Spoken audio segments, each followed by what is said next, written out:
Welcome everybody to another episode of Mondays with Mundy, and that's me, Jim Mundy, the historian for the Union League Legacy Foundation. And as you can see, once again, we're back in the Broad Street hallway, in the Broad Street building. Opened in May of 1865, and the hallway behind me is all about the Civil War.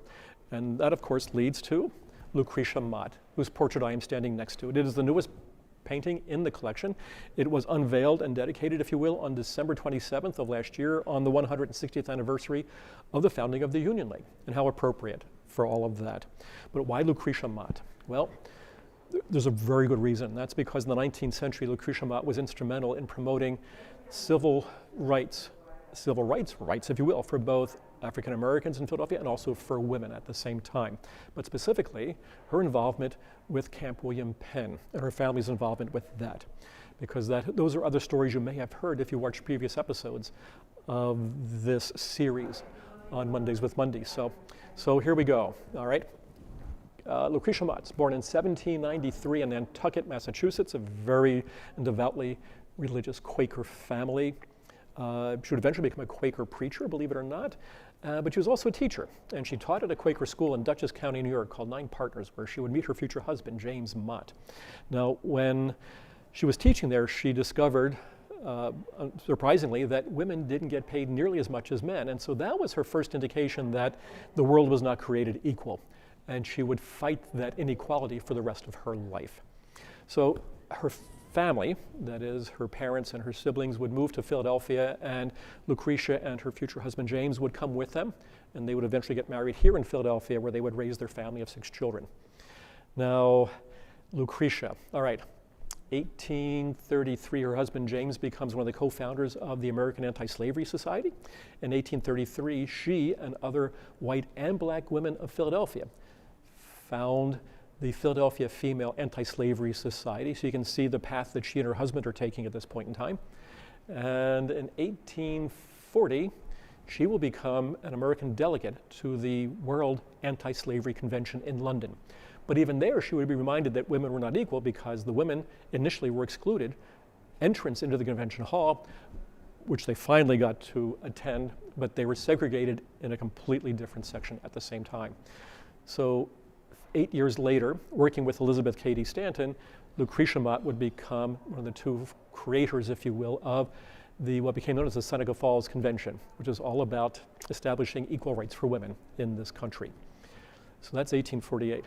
So the Civil War begins in April of 1861, and in June of 1863, the Union League receives permission from the federal government to raise United States colored troops. That is, this is the first attempt by the federal government to allow black men to fight on behalf of their country and to fight for their citizenship. And these USCT regiments, of which there were 11 eventually, needed a training camp. And so at this point, Lucretia Mott and her husband James live on a farm in Montgomery County in what is now Cheltenham Township. The farm is called Roadside, and the Motts and their son-in-law, Eridan Davis, leased part of their collective farmland to be used as Camp William Penn, the first and largest training camp for black soldiers in American military history up to that point. So Lucretia is actively engaged in helping black men fight. So, Battle of Gettysburg, July 1st, 2nd, and 3rd. It's over on the 3rd. 3 days later in Philadelphia, Frederick Douglass, the greatest abolitionist in the 19th century, who had already spoken twice at the Union League of Philadelphia, which is just about now 6 months old, all right, is the main speaker at a mass rally here in Philadelphia, held on July the 6th in National Hall that was located on Market Street between 12th and 13th. And what made this rally unique is that it was really the largest and primarily the first time that not only were black men and white men together in the same space, but also black and white women at the same time. And this meeting, this mass meeting on July the 6th, which featured Frederick Douglass, was all about raising black regiments to fight in the Union Army. And Lucretia Mott, while I don't believe she was on the stage at that meeting, was certainly part of and spiritually with the sentiment at that meeting itself. And after all, at this point, Camp William Penn was already fully operational by July the 4th, just 2 days earlier. So she's clearly involved in the spirit of Camp William Penn and Frederick Douglass and what the Union League was trying to achieve. So if you look over my right shoulder, you'll see the left-hand wall. And if you've watched previous episodes, you've seen me talk about this. At the far end of the wall, we have a portrait of Frederick Douglass that was unveiled in September of the year before, of 2021. In the middle, a silverware painting called Harvest Home and the War Was Over. That will be moved to a different part of the League House.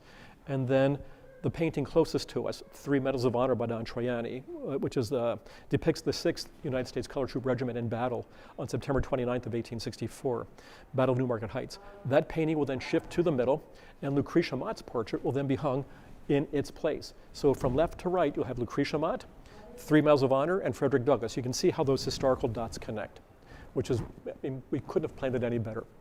So, interestingly enough though, now that we've added these portraits to these paintings to the collection, how did we come about selecting Lucretia Mott? Well, there is the Union League Legacy Foundation, which is the steward of the League's cultural collections, that is, art, archives, and library. And through that foundation, we have commissioned a number of paintings recently, Frederick Douglass, as we just mentioned, and now Lucretia Mott. But what's the process by which this happens? So you have the Legacy Foundation at the top of the pyramid, then you have the Historical Preservation Committee underneath that, and within the Historic Preservation Committee is something called the Collections Committee, which clearly then is the internal steward for these collections, including the art collection. And so when it is decided to commission a painting, the Collections Committee then creates an ad hoc subcommittee. Composed of the chairman of the Collections Committee with 2 or 3 other selected members of that committee, and the foundation staff then does its homework. We look for who we think are some of the best portrait artists working in America today, but on the East Coast, obviously, for logistical reasons. We put together a list of roughly 8 to 10 artists. We collect different examples of their work, and we then share all of them with this ad hoc committee. They will then go through these different artists and their work, and they will narrow it down to 3, and then they will vote and pick 1. And that's what happened in this case.